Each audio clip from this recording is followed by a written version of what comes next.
Welcome everyone. दोस्तों, आज का ये वीडियो बहुत ही ख़ास होने जा रहा है। आज की इस वीडियो में हमने टॉपिक लिया है हिस्ट्री ऑफ इंग्लिश लिटरेचर। तो देखिए, हिस्ट्री ऑफ इंग्लिश लिटरेचर एक बहुत ही इम्पोर्टेंट टॉपिक है टीजीटी पीजीटी के लिए। इसमें से क्वेश्चंस जो आते हैं वो काफ़ी कॉम्प्लिकेशन क्रिएट करते हैं, ऐसा जो स्टूडेंट्स बता रहे हैं, जिन लोगों ने एग्ज़ाम दिया है इससे पहले या जो एग्ज़ाम दे चुके हैं। और हमारा जो यूपी एलटी का एग्ज़ाम हो चुका है, वो प्री एग्ज़ाम था, पेपर लगभग नॉर्मल था, उसमें ज़्यादा प्रॉब्लम नहीं रही। लेकिन ये यूपी टीजीटी पीजीटी का पेपर जो आएगा, इसमें सिंगल पेपर होता है। और ये जो पेपर आएगा, इसमें हिस्ट्री ऑफ इंग्लिश लिटरेचर से कई क्वेश्चंस पूछे जाते हैं, जो स्टैंडर्ड लेवल के क्वेश्चन होते हैं, काफ़ी कॉन्सेप्चुअल होते हैं। तो हिस्ट्री ऑफ इंग्लिश लिटरेचर को समझने के लिए सबसे ज़रूरी है कि आप उसको डिटेल में पढ़ें, गहराई से समझें। तो चलिए स्टार्ट करते हैं विदाउट एनी डिले कि हिस्ट्री ऑफ लिटरेचर में क्या क्या है। तो हिस्ट्री ऑफ इंग्लिश लिटरेचर को समझने से पहले चलिए हम चलते हैं ओल्ड इंग्लिश की तरफ। जो पीरियड ऑफ इंग्लिश लिटरेचर है, इसको डिवाइड किया गया टाइम सेगमेंट में। टाइम सेगमेंट क्या होता है? इसको old English, middle English, Anglo section period जिसे कहते हैं, ओल्ड इंग्लिश को एंग्लो सेक्सन पीरियड, फिर मिडल इंग्लिश, मॉडर्न इंग्लिश, इसमें इसको डिवाइड किया गया है। तो टाइम पीरियड के अकॉर्डिंग इसको इसमें डिवाइड किया गया है। तो सबसे पहले होता क्या है इसमें?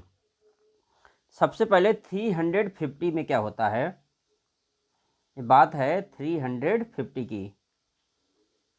350 में जो एंग्लो सेक्सन होते हैं, जो अभी हम बताएंगे एंग्लो सेक्सन कौन थे, कहाँ से आए थे, पूरी डिटेल में बताएंगे। एंग्लो सेक्सन जो होते हैं वो इंग्लिश शोर पर रेड डालते हैं, मतलब एक प्रकार का हम कह सकते हैं ढाबा बोलते हैं।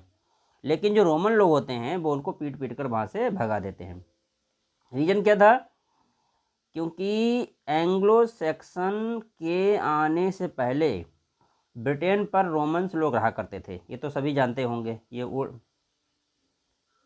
पहले रोमन लोग रहा करते थे। तो 350 एडी में जब एंग्लो सेक्सन आते हैं, रेड डालते हैं, लेकिन उनको पीट कर भगा दिया जाता है। दोबारा फिर 410 एडी में आते हैं एंग्लो सेक्सन्स। देखिए, अभी शुरुआत नहीं हुई है यहाँ पर। एंग्लो सेक्सन पीरियड की शुरुआत होती है 450 से 1066। अभी हम बता रहे हैं उससे पहले की हिस्ट्री क्या है। तो 410 कब आते हैं दोबारा? 410 में क्या होता है? 410 में 410 एडी 410 एडी में क्या होता है? ये रोमन लोग जो हैं इंग्लैंड छोड़कर चले जाते हैं। मतलब जैसा कि मैंने अभी बताया है कि एंग्लो सेक्सन्स के आने से पहले वहाँ कौन रहता था? रोमन लोग रहा करते थे। तो 410 एडी में, एनो डोमिनी में, रोमन लोग इंग्लैंड को छोड़ देते हैं। और उसके बाद स्टार्टिंग होती है 449, 449 से 450 तक। क्या होता है? 449 से 450 तक जो है ये लोग आते हैं। कौन आता है? जूट्स लोग आते हैं, जूटलैंड से जूट लोग आते हैं। एंगल्स जिन्हें कहते हैं, एंग्लो सेक्सन जिसके नाम पर एंग्लो सेक्सन पड़ा है, तो एंगल्स लोग होते हैं। ये एंगल कहाँ आते हैं? साउथ ऑफ डेनमार्क से आते हैं। कौन है? Angles, ANGLES। ये एंगल्स लोग आते हैं कहाँ से? साउथ ऑफ डेनमार्क से आते हैं। एंड सैक्सोन लोग कहाँ से आते हैं? जर्मनी से आते हैं। तो ये सैक्सोन क्या है? एक जगह है, एक ओल्ड सैक्सोनी प्लेस है। ओल्ड सैक्सोनी प्लेस है। ओल्ड सैक्सोनी कहाँ है? जर्मनी में है। तो ये वहाँ से आते हैं। इसके बाद में अब शुरुआत होती है 450 से। जो एंग्लो सेक्सन पीरियड है ये 450 से 1066 एडी तक माना गया है। 450 से 1066 तक हमारा एंग्लो सेक्सन पीरियड चलता है। और इसको हम कहते हैं ओल्ड इंग्लिश पीरियड भी कहते हैं। क्या कहते हैं? इसको हम ओल्ड इंग्लिश पीरियड भी कहते हैं। ये ओल्ड इंग्लिश वाला पीरियड है, ओल्ड इंग्लिश, ये ओल्ड इंग्लिश पीरियड भी कहा जाता है, क्योंकि इसी पीरियड में क्या होता है, मैंने आपको बताया नहीं कि 449 से 450 के बीच में जो जूट्स आते हैं जूटलैंड से, एंगिल्स आते हैं कहाँ से, साउथ ऑफ डेनमार्क से, और सैक्सोन्स जिन्हें एंग्लो सैक्सन कहते हैं, तो ये सैक्सन लोग होते हैं, ये जर्मनी से आते हैं। जर्मनी में एक जगह है ओल्ड सैक्सोनी, वहाँ से आते हैं। तो 450 से 1060 का जो टाइम दिया गया, 1066, ये जो है एंग्लो सैक्सन पीरियड दिया गया है। और ये सबसे पहले आते हैं तो कहाँ बस जाते हैं, सैक्सोन जो आते हैं जर्मनी से, और ये केंट नामक जगह में बस जाते हैं। ब्रिटेन में एक जगह है केंट, कौन सी जगह है, केंट, KENT, केंट नामक जगह पर बस जाते हैं। ये केंट जगह कहाँ है, ब्रिटेन में, इंग्लैंड में है जगह, यहाँ पर सेटल हो जाते हैं। जब सबसे पहले वो आते हैं, रोमन लोगों के जाने के बाद जब यहाँ आते हैं तो यहीं पर सेटल हो जाते हैं, रहने लगते हैं। तो हम कह सकते हैं कि 450 AD तक, 450 AD तक जो है कोई भी लिटरेरी आउटपुट नहीं रहा, मतलब कोई भी लिटरेचर प्रोड्यूस नहीं हुआ इस पीरियड में। 450 AD तक नो लिटरेरी आउटपुट रहा इसमें, इस पीरियड में। इसीलिए इसको डार्क एज भी कहा जाता है। किसको डार्क एज कहा जाता है, अप टू 450 AD तक, 450 AD तक जो है जो पीरियड रहा है इंग्लिश में, वो क्या रहा है, डार्क एज रहा है, क्योंकि उस पीरियड में कोई भी लिटरेरी आउटपुट नहीं रहा, इसलिए डार्क एज कहते हैं उसे। तो ये 450 से और 1066, इस पीरियड को हम क्या कहते हैं, एंग्लो सैक्सन पीरियड कहते हैं, और ओल्ड इंग्लिश पीरियड कहा जाता है इसे, क्योंकि उस ज़माने में ओल्ड इंग्लिश चला करती थी, आज के जैसे ये इंग्लिश नहीं चला करती थी, ओल्ड इंग्लिश हुआ करती थी। तो जो एंगिल होते थे और सैक्सोन और जूट, ये क्या थी, इनको तीनों को मिलाकर हम एंग्लो सैक्सन कहते हैं। एंगिल जो थे और जूट्स जूटलैंड से आए थे, और सैक्सोन जो थे विलेज सैक्सोनी से आए थे, सैक्सोनी जगह थी जर्मनी में, वहाँ से आए थे। तो तीनों को मिलाकर हम एंग्लो सैक्सन पीरियड कहते हैं। तो एंगिल्स और सैक्सोन, इन्हें हम एंग्लो सैक्सन के नाम से जाने जाते हैं, क्योंकि ये दो मेन ट्राइब थी, एंगिल एंड सैक्सोन, ये दो मुख्य जनजातियाँ थीं, ट्राइब्स थीं। इन्हीं दोनों के नाम पर जो है इस पीरियड का नाम पड़ा है एंग्लो सैक्सन पीरियड, क्योंकि ये जो थी उस ज़माने में सबसे बड़ी अटैकिंग ट्राइब मानी जाती थी। ऐसा माना जाता था कि ये जो जनजातियाँ थीं, ट्राइब्स थीं, ये अटैकिंग ट्राइब मानी जाती थीं। में ज़रूरत पड़ने पर ये अटैक कर दिया करती थी, हमला कर देती थी दूसरे लोगों पर। और लिटरेचर जो था, जितना भी लिटरेचर लिखा गया इस पीरियड में, लगभग 600 साल का पीरियड रहा ये। तो इस 600 साल में क्या रहा कि इपिक पोइट्री ज़्यादा लिखी गई। वैसे हेजियोग्राफी, सरमन भी लिखे गए, बाइबल भी लिखे गए, ट्रांसलेशन, लीगल वर्क्स, क्रॉनिकल और रिडल्स, ये सारे लिखे गए। अब बात आती है यहाँ पे, व्हाट इज इंग्लिश लिटरेचर। तो English literature divided into different period. कौन कौन से पीरियड में डिवाइड है, ईच पीरियड रिफ्लेक्ट हिस्ट्री। जो इंग्लिश लिटरेचर है हमारी, जो डिवाइड की गई है, डिफरेंट पीरियड में डिवाइड किया गया है इसको, ये किस किस को रिफ्लेक्ट कर रही है, हिस्ट्री को रिफ्लेक्ट कर रही है, यहाँ की कल्चर को, वहाँ की जो उस समय के लोगों की कल्चर क्या थी, हिस्ट्री क्या थी, लैंग्वेज चेंजेस क्या थे उनमें। और फर्स्ट मेजर पीरियड कौन सा रहा था, एंग्लो सैक्सन पीरियड।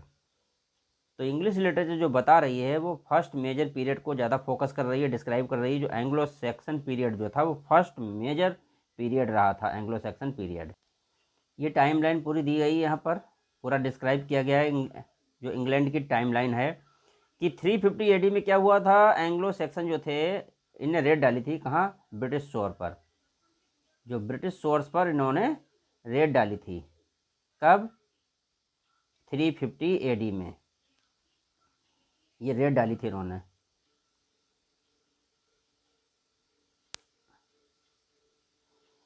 फोर 410 में क्या हुआ, 410 में जो रोमन जो लोग हैं वो इंग्लैंड छोड़ देते हैं, पहले भी बता चुका हूँ।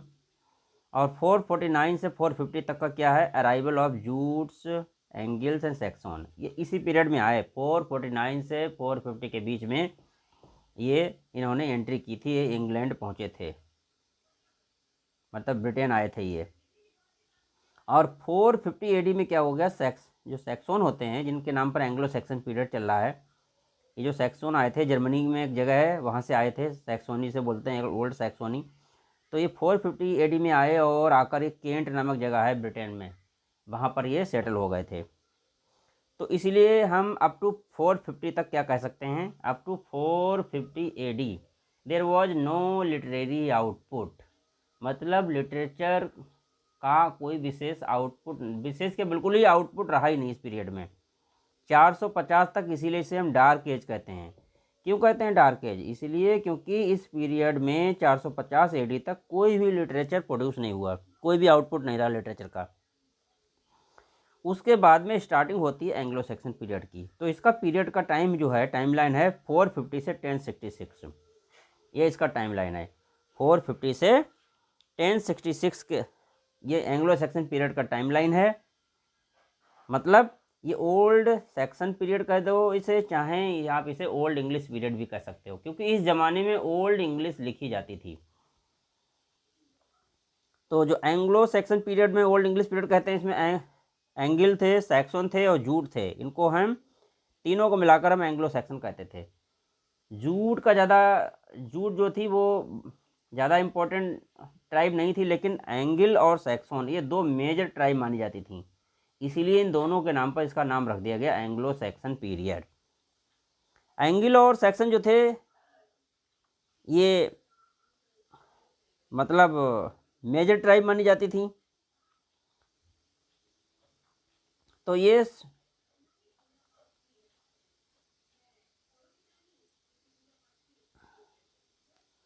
तो 450 से 1066 तक लगभग 600 ईयर्स का ये पीरियड बनता है। तो इस 600 ईयर्स में ये जो लिटरेचर जो लिखी गई इस पीरियड में, ये 600 वर्षों के दौरान, इसमें ख़ास तौर से क्या क्या लिखा गया, इपिक पोइट्री लिखी गई, हेजियोग्राफी, सरमन, बाइबल, ट्रांसलेशन भी लिखे गए, लीगल वर्क्स, क्रॉनिकल्स, रिडल्स, ये सारी चीज़ें लिखी गई। हेजियोग्राफी क्या होता है, हेजियोग्राफी का मतलब होता है बायोग्राफी ऑफ सेंट, जिसमें सेंट्स जो होते हैं, सेंट्स की लाइफ को डिस्क्राइब किया जाता है, उसे बोलते हैं हेजियोग्राफी। अब बात आती है who were the Anglo Saxons. तो एंग्लो सैक्सन होते कौन थे, 3 जर्मेनिक ट्राइब थी, ये 3 ट्राइब थी जर्मन की, ऐसा मानते हैं, तीनों ये जनजातियाँ थीं, ट्राइब थीं, जर्मेनिक ट्राइब्स, एंगिल्स जिसे एंग्लो कहते हैं, सैक्सन्स या एंग्लो सैक्सन पीरियड पढ़ा है, और जूट्स, ये ज़्यादा इंपॉर्टेंट नहीं थी, लेकिन ये दो बहुत मेजर इंपॉर्टेंट थी, इन्हीं के दोनों के नाम पर क्या पड़ा, एंग्लो सैक्सन, एंगिल्स एंड सैक्सन्स। तो इन दोनों को मिलाकर हम एंग्लो सैक्सन कहते हैं। वैसे एक तीसरी ट्राइब जूट भी थी, लेकिन इतना ज़्यादा इंपॉर्टेंट नहीं थी ये। इन दोनों का ये दो ट्राइब ऐसी थी जो मेजर ट्राइब मानी जाती थी उस समय, लार्जेस्ट अटैकिंग ट्राइब। मैंने पहले भी बताया कि अटैक करने वाली ट्राइब थी, अटैक कर देती थी ये कहाँ से आई थी, जर्मनी से और डेनमार्क से आई थी, मेन रूप से जर्मनी से और डेनमार्क से। ये डार्क एज क्यों आया है, 450 से पहले, मतलब कहने का मतलब हम ये कह सकते हैं 450 AD तक जो है कोई भी लिटरेचर का आउटपुट नहीं मिला उस ब्रिटेन में, इंग्लैंड में। तो 450 से पहले जो था एकदम ये डार्क एज माना जाता है, इसीलिए इसे डार्क एज कहते हैं। Period before Anglo Saxon literature, ये एंग्लो सैक्सन लिटरेचर के स्टार्ट होने से पहले का पीरियड है, मतलब 450 AD से पहले का समय जो है, या 450 तक मान सकते हो, बिल्कुल ही नील रहा, कोई लिटरेरी आउटपुट नहीं मिला, तो इसलिए डार्क एज कहा जाता है। नो प्रॉपर लिटरेरी वर्क्स, कोई भी लिटरेचर का प्रोड्यूस नहीं हुआ, लिटरेचर का आउटपुट नहीं रहा, और very few written records, written record तो मिल ही नहीं रहा, नहीं के बराबर कह सकते हैं आप। एंग्लो सैक्सन पीरियड 450 से स्टार्ट होता है और 1066 तक चलता है ये पीरियड। इसे ओल्ड इंग्लिश पीरियड भी कहा जाता है, क्योंकि इस ज़माने में ओल्ड इंग्लिश लिखी जाती थी। लैंग्वेज कौन सी यूज होती थी, ओल्ड इंग्लिश, पुराने ज़माने की इंग्लिश थी वो इसमें यूज होती थी। कितना टाइम रहा ये, लगभग 600 साल का समय रहा, 450 से 1066 तक का ये पीरियड है एंग्लो सैक्सन पीरियड। मतलब 1066 तक ये पीरियड चला, एंग्लो सैक्सन पीरियड। तो लगभग 600 साल मानिए इसमें। इसमें क्या था, जो एंग्लो सैक्सन जो कौन कौन थे ये बहुत बड़े बहादुर योद्धा होते थे और लार्जेस्ट अटैकिंग ट्राइब हुआ करती थी। अटैक करने वाली जो ट्राइब कहते हैं ना, ये हमला बोल देती थी, अटैक करती थी, और योद्धा लोग भी हुआ करते थे इनमें। Literature of Anglo Saxon period, Anglo Saxon period का लिटरेचर में क्या था? मेन टाइप ऑफ लिटरेचर में इपिक पोएट्री थी, मेन था इपिक पोएट्री। इसके बाद में हेजियोग्राफी, हाँ हेजियोग्राफी भी था, रिलीजियस पोएट्री भी थी, बाइबल के ट्रांसलेशन भी थे, Bible translations, legal works, chronicles होते, और रिडल्स, ये मेन लिटरेचर थी इस पीरियड की। हेजियोग्राफी भी थी। What is hagiography? Hagiography means biography of saint. इसमें होता यह है कि जो सेंट्स होते थे, साधु संत महात्मा, उनकी लाइफ को इसमें डिस्क्राइब किया जाता था हेजियोग्राफी में। और popular form of religious writing क्या था? सबसे ज़्यादा जो फोकस होता था वो लाइफ पर, लाइफ पे ज़्यादा फोकस होता था। ये जो रिलीजियस राइटिंग, उस ज़माने की जो राइटिंग होती थी, जो लिखा जाता था, ख़ास तौर से रिलीजन के नाम पर लिखा जाता था। ये जो रिलीजियस राइटिंग थी ज़्यादा फेमस थी, और उसका मेन फोकस हुआ करता था लाइफ पर, मिरेकल्स जो चमत्कार होते हैं, एंड फेथ ऑफ सेंट्स, जो साधु संत होते हैं, महात्मा होते हैं, कि जो आस्था क्या है, विश्वास क्या है, उस पर ज़्यादा फोकस किया जाता था। अब बात करते हैं इस पीरियड के राइटर की। तो इस पीरियड का जो फेमस राइटर, जो मेन राइटर था, वो था वीड। वीड एक जो मेन राइटर था इस पीरियड का, और जिसकी एक वर्क थी एक्लेसियास्टिकल हिस्ट्री ऑफ इंग्लिश पीपल, ये इसकी रचना थी, इसका वर्क था, इसने लिखा था ecclesiastical history of English people. Known as father of English history, इसे फादर ऑफ इंग्लिश हिस्ट्री भी कहते थे वीड को। इसकी जो रचनाएं हैं, उन रचनाओं में हिस्टोरिकल है, और ख़ासतौर से रिलीजियस इन्फॉर्मेशन ज़्यादा मिलती है। दूसरा आता है किंग अल्फ्रेड द ग्रेट, ये प्रोज राइटर था। मतलब पहला हमने आपको बताया था कौन सा, नंबर 1 था ये वीड, और नंबर 2 कौन था? King Alfred the great. Number 2 Alfred the great, ALFRED,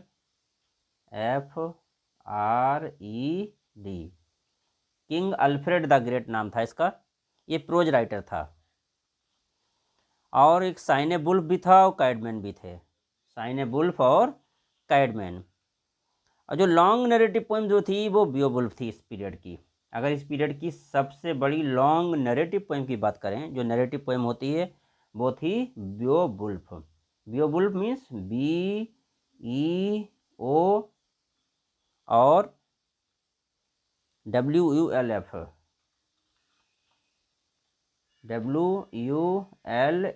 ये बियोवुल्फ थी इसकी लॉन्ग नैरेटिव पोएम। ये first old English EPIC poem थी बियोवुल्फ।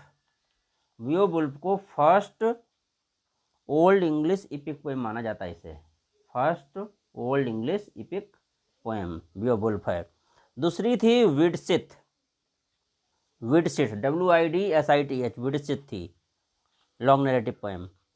और एक चीज़ और ख़ास बात थी, लिटरेचर जो थी वो लिखी जाती थी कविताओं में। इस पीरियड में जो लिटरेचर का जो लिखने का जो माध्यम था, वो कविता में लिखी जाती थी। लिटरेचर को कविताओं में कंपोज किया जाता था। ऑथर जो थे इस पीरियड के, मोस्टली जो था एलिट्रेशन ज़्यादा यूज करते थे, राइम नहीं यूज करते थे, राइम की तुलना में एलिट्रेशन को ज़्यादा यूज करते थे ऑथर्स इस पीरियड में। End of Anglo Saxon period, 1066 में एंड हो जाता है इस पीरियड का। 1066 में एंग्लो सैक्सन पीरियड एंड हो जाता है, क्योंकि 450 से 1066 तक का इसका समय है। और जो नॉर्मन कॉन्क्वेस्ट होती है इंग्लैंड में, और वो भी इसी पीरियड में होती है, नॉर्मन कॉन्क्वेस्ट। और ओल्ड इंग्लिश पीरियड का भी अंत हो जाता है इसी पीरियड में, और उसके बाद में मिडिल इंग्लिश पीरियड स्टार्ट हो जाता है। तो ये मिडिल इंग्लिश पीरियड की बात करते हैं, वो इस पीरियड के बाद में स्टार्ट होता है। तो एक बार फिर से इसको हम समराइज कर रहे हैं। एंग्लो सैक्सन पीरियड क्या था? फर्स्ट इंग्लिश पीरियड था। एक बार फिर से रिवाइज कर रहे हैं। टाइम इसका कितना था? 450 से 1066 तक रहा ये एंग्लो सैक्सन पीरियड। ये फर्स्ट इंग्लिश लिटरेचर का पीरियड था ये पहला, शुरुआती यहीं से हुई थी। इसमें ओल्ड इंग्लिश चलती थी, लैंग्वेज क्या थी, ओल्ड इंग्लिश थी। और लिटरेचर कैसे लिखी जाती थी, लिटरेचर मेन रूप से जो थी वो रिलीजियस होती थी, हीरोइक हुआ करती थी। और लिखने का तरीका क्या था, कविता में लिखी जाती थी। लिटरेचर जो थी वो कविता के फॉर्म में लिखी जाती थी। Thanks for watching. वीडियो अगर आपको पसंद आया हो तो लाइक कीजिएगा, शेयर कीजिएगा, सब्सक्राइब कीजिएगा, बेल आइकन को प्रेस कर लीजिएगा ताकि आपको आने वाला हर वीडियो आपको सबसे पहले मिले। और मिलते हैं नेक्स्ट वीडियो में। Thanks for watching.